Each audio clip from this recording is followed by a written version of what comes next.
Yes, dictation की गति है 70 शब्द प्रति मिनट। डिक्टेशन स्टार्ट होगा 5 सेकंड बाद। तब तक के लिए रेडी रहे।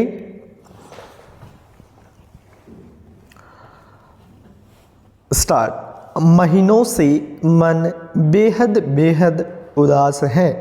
उदासी की कोई खास वजह नहीं, कुछ तबीयत ढीली, कुछ आसपास के तनाव और कुछ उनसे टूटने का डर। खुले आकाश के नीचे भी खुलकर सांस लेने की जगह की कमी। जिस काम में लगकर मुक्ति पाना चाहता हूँ, उस काम में हजार बाधाएं कुल ले देकर उदासी के लिए इतनी बड़ी चीज नहीं बनती। फिर भी रात दिन नींद नहीं आती। दिन ऐसे बीतते हैं जैसे भूतों के सपनों की एक रील पर दूसरी रील चढ़ा दी गई हो और भूतों की आकृतियाँ और डरावनी हो गई हो।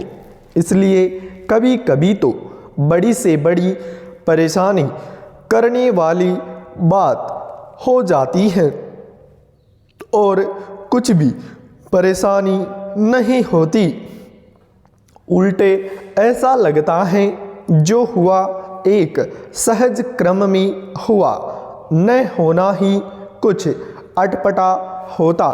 और कभी कभी बहुत मामूली बात भी भयंकर चिंता का कारण बन जाती है।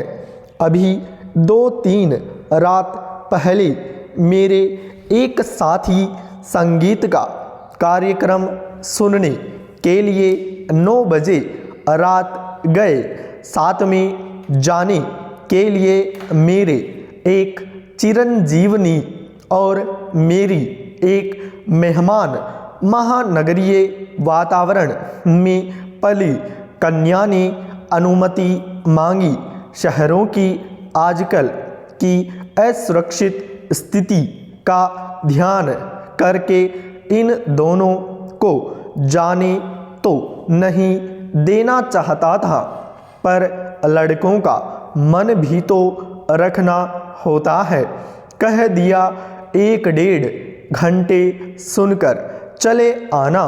बचपन में दादी नानी वह गीत गाती। मेरे घर से बाहर जाने पर, विदेश में रहने पर वे यही गीत विहल होकर गाती और लौटने पर कहती कि मेरे लाल को कैसा वनवास मिला था। जब मुझे दादी नानी की इस आकुलता पर हंसी भी आती, गीत का स्वर बड़ा मीठा लगता।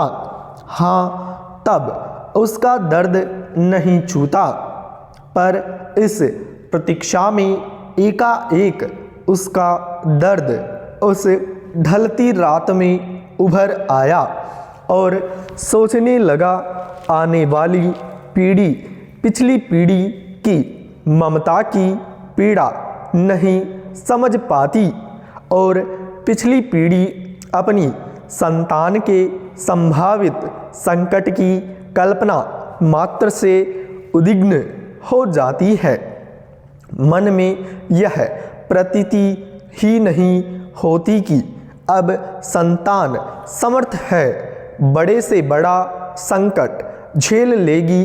बार बार मन को समझाने की कोशिश करता। लड़की दिल्ली विश्वविद्यालय के एक कॉलेज में पढ़ाती है।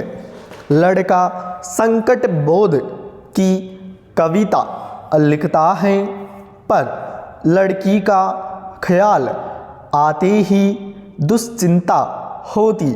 गली में जाने कैसे तत्व रहते हैं, लौटते समय कहीं कुछ हो न गया हो और अपने भीतर अनायास अपराधी होने का भाव जाग जाता, मुझे रोकना चाहिए था या कोई व्यवस्था करनी चाहिए थी। क्या बात है कि आज भी काशी की रामलीला आरंभ होने के पूर्व एक निश्चित मुहूर्त में मुकुट की ही पूजा सबसे पहले की जाती है।